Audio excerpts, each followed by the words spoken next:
I recently posted a video going over our 3 new pairs of lashes.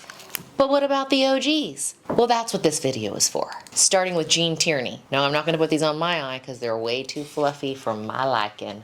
But if you are into the really fluffy, long, wispy lash, this one is for you. If you want something more natural with length, Audrey Hepburn would be for you.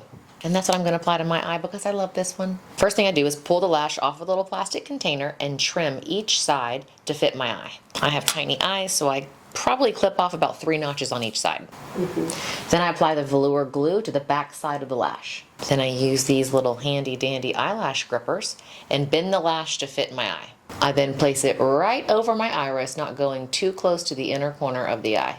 And then lay down the corner, and it takes about 60 seconds from this point to dry, so be very delicate in your blinking.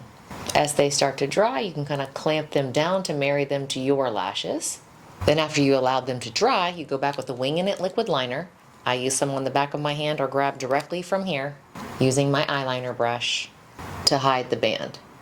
So I do a little tapping motion so you don't see the baseline of the lashes when you're talking to people up close, where they can see every little notch that holds your eyelashes together. Now look how much more believable that looks. Also makes your eyes pop more too. After the liner is dry, I go back and use the Infinity Length Mascara, focusing more towards the baseline of the lash. I don't put too much mascara on the end, and the brush helps to pull your lashes in between the little wispies of the fake ones.